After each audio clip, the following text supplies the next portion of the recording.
Previously on Heritage Hunters. So the Fenian raid material. When they deputized the farmers during the Fenian raids, they get the handcuffs, they gave them a set of handcuffs, and they gave them a gun. And which Telfer was it? Was it George that was involved? Majority of the raids in Canada ended in failure, and the movement collapsed in 1871.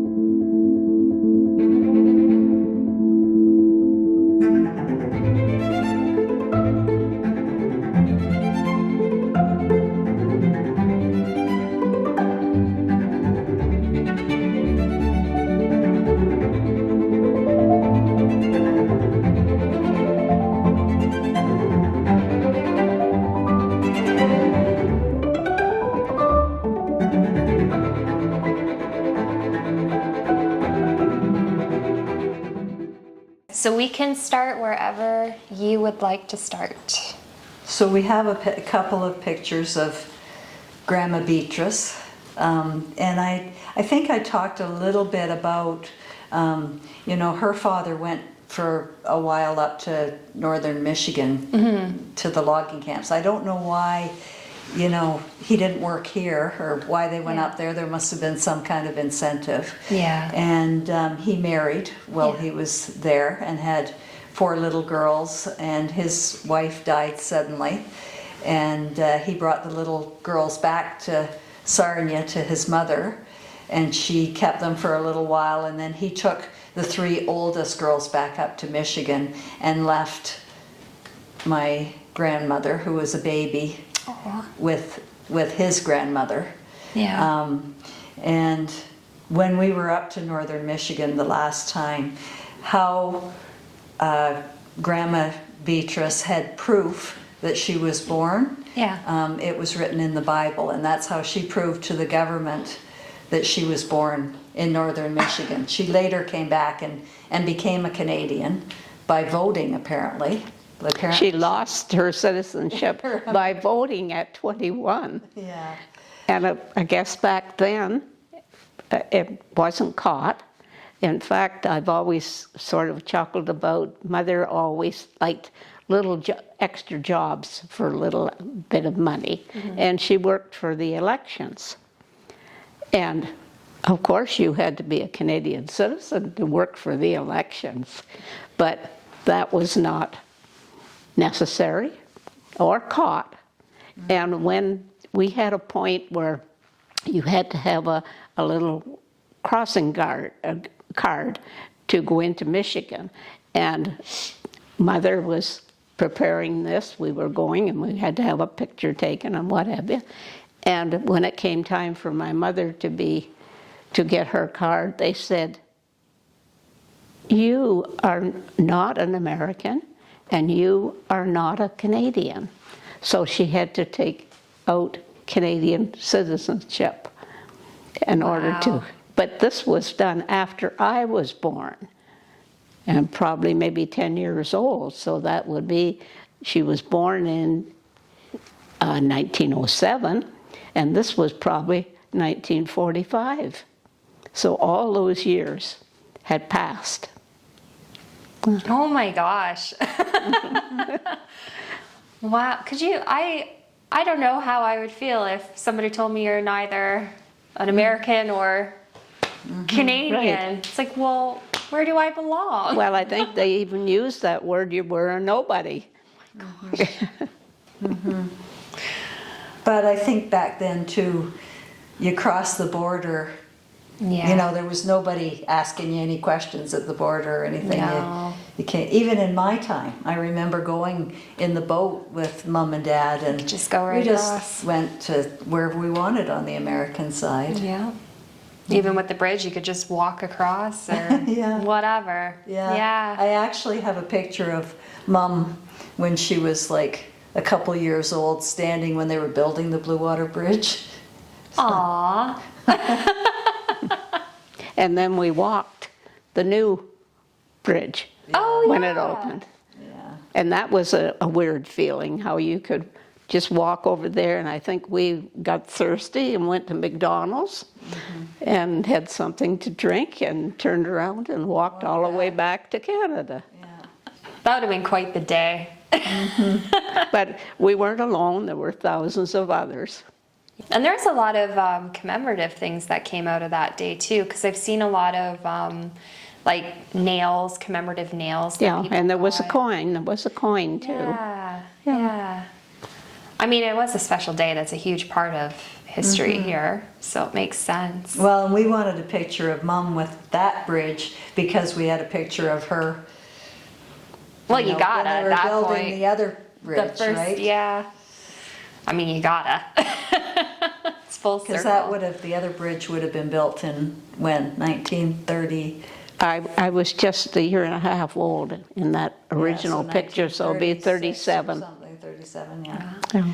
And speaking of a year and a half old, you have the christening gown in a photo of that time. Do you want to share a bit more on that? Sure. Sorry, it just segues nicely into that part. Well, I even told Vicki something that she didn't know about it. Ooh. Apparently, some way or other, I had burnt my finger on something, and the photographer was trying to hide my hand, but it's very obvious there. This is the little dress that she's got on in the picture. So it's so cool because like in these photos you don't get the color, right? I mean it is a more neutral dress, but I love when you actually see the original with a black and white or a sepia photo because then it just brings more to life. Yeah, so. And Fern, were you the only one that's ever worn that, or did any of your children wear that? No one has. And what else do you have over there? It's almost like show and tell in a way. Yes. I love it. Now this one, this lady, for the dress here, this is her children's christening gown. Now, it would have been from England, and has a bit of lace, but I suppose it was okay to christen a boy Yeah. in that, because it was used 1861. Oh my God, 8 really? Yeah. It's preserved well for being over 150 years old. 1861. That's pre-confederation right there. Right. Yeah. And then actually, do you want to chat about the dress now? Fern, you mentioned you had a story to share with that. I have. Okay, Mom, do you want to read about the dress? In 1858, Sarah Ann Wheatley married Benjamin Wilson in Holy Trinity Church, Hull, England. She wore a beautiful, handmade, long silk gown of colors of blue and silver with matching tassels on the scalloped edges of the material. Through the years, this gown was worn and saved. When Benjamin passed away in 1890, great-grandma made her home with her oldest daughter, Mary Suzanne, and George Telfer, and the dress came with her possessions. Mrs. Wilson died May 19th, 1918, and is buried in Blackwell Cemetery. Mary Suzanne Telfer took over the care of the dress. One day, sometime later, probably spring cleaning, her family were burning old clothing, etc. They wanted to get rid of this dress. Grandma, in distress, took it to her brother's wife, Margaret, for safekeeping. There it stayed many years after Grandma's death in 1918. This box moved many times from Blackwell to Down Township, then on a lake in Plimpton Township. After Benjamin died and years later, Aunt Margaret moved her daughter Sarah and son Benjamin, who had never married, to Sarnia. After she and Sarah had passed away, Benjamin downsized. The blanket box needed a new home, and it went to his sister Helen. I don't know how many years Helen stored this box and dress. In the spring of 1979, she called me to have a talk. She opened this blanket box and showed me this well-preserved gown. As an elderly cousin without any children, she wanted someone to take over the precious possession before she died. She was thinking it over. There were 4 Telfer cousins, but who to give it to? Here was her reasoning. I am the only one related to this Sarah Ann Wheatley Tice. She was my great-grandmother Wilson because she was my grandmother Telfer's mother. Also, she was my great-great-aunt from the Thomson side, my mother's side, as her son married my grandfather's sister. I was given the gown and will proudly treasure it, and at some point see that it's passed on down through the family. We have put the gown in several wedding fashion shows along with my grandmother Thomson's gown. The Wilson gown is so tiny that our Vicky is the only one small enough to wear it. After each showing, it is gently packed away in hopes of preserving it for many years to come. I love that it shows the history of how the dress has gone through time. You don't get that a lot with things like this. And how many times it could have been lost and, and burnt. Yes. Yeah.